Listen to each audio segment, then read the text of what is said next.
মানুষের জীবনটা বড়ই অদ্ভুত।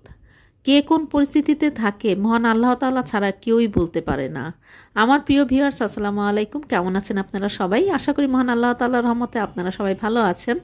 আলহামদুলিল্লাহ, আমিও ভালো আছি। ব্লগস বাই চুমকি রান্নাঘরের আরও একটি নতুন ব্লগ নিয়ে আপনাদের মাঝে হাজির হয়ে গেলাম অনেক দিন পরে। তো দেশের বাড়ি যাচ্ছিলাম, আমার শাশুড়ির জন্য মিলাদ পড়ানো হবে। তো আমার শাশুড়ি আমাদেরকে ছেড়ে চলে গিয়েছেন গত বছর। দেখতে দেখতে আসলে একটা বছর কেটে গেল কিভাবে, এটা টেরই পেলাম না। তো যাই হোক, দেশের বাড়ি চলে এসেছি। আর এই যে দেখেন, আমি দেশের বাড়িতে যখন আসি আমি কিন্তু ভেতরে গেস্ট রুমে বসেই থাকতে পারি না, ভেতরে থাকতেই পারি না। আমি ঘুরে ফিরে এই রান্নাঘরে চলেই আসব। আর দেখেন, এই যে এই খালা, যে খালাটা রান্না করছে, আমার এই খালার হাতের রান্না এতটাই মজা।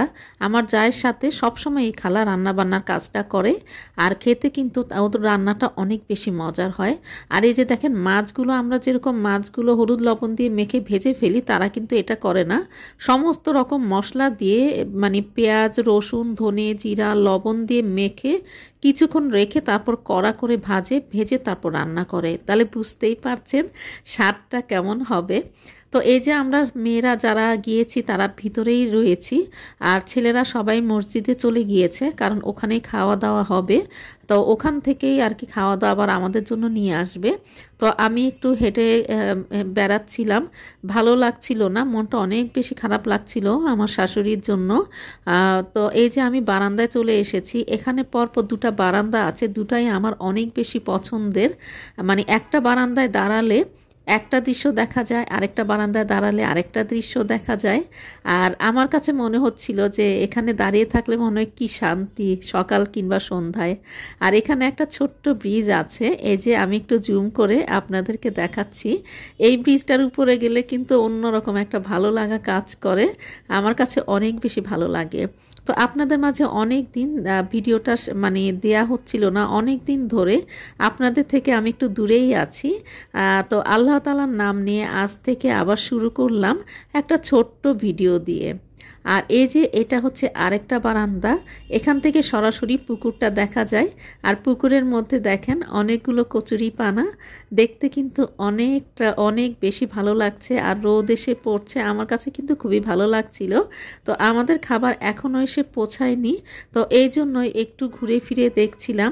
আর ওদিক দিয়ে আমার যা আর যে খালাকে দেখিয়েছি তারা আমাদের জন্য আবার আলাদা করে মাছ, তারপরে ভর্তা, এগুলো বাসায় তৈরি করেছিল। আর বাকি খাবারগুলো সব সেখান থেকেই আসবে, তারপরে আমরা সবাই মিলে খাবো। আমরা 2 জায়গায় গিয়েছিলাম। আর এই যে দেখতেই পাচ্ছেন দৃশ্যগুলো দেখতে অনেক বেশি ভালো লাগে। আর আমি যখন দেশের বাড়িতে যাই তখন কিন্তু খালি ঘুরে ফিরে এভাবে হাঁটাচলা করতে থাকি। তো তারপরে এই যে এখন ঘরে ফেরার পালা, অনেকক্ষণ ছিলাম, আসরের পরেই রওনা দিয়েছি। আসতে আসতেই কিন্তু যাওয়ার সময়টাও হয়ে গেল। আর আসার সময় যে দৃশ্যটা দেখেছি, এখন কিন্তু দৃশ্যটা সম্পূর্ণই আলাদা।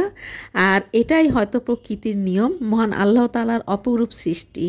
সময় চলে যায় সময়ের গতিতে, আমাদেরকে সময়ের সাথে তাল মিলিয়ে চলতে হয়। সময় আর জীবন কখনোই থেমে থাকে না কারো জন্যই। যেমন আমার শাশুড়ি গত বছর আমাদেরকে ছেড়ে চলে গিয়েছেন, একটা বছর পার করে ফেলেছি। সময় কোন দিক দিয়ে চলে গিয়েছে আমরা কিন্তু টেরও পাইনি। তো দেখতে দেখতে কিন্তু আমার ভিডিওটা শেষ পর্যায়ে চলে এসেছে। আর তাই আপনাদের কাছ থেকে বিদায় নিয়ে নিচ্ছি। আল্লাহ হাফেজ।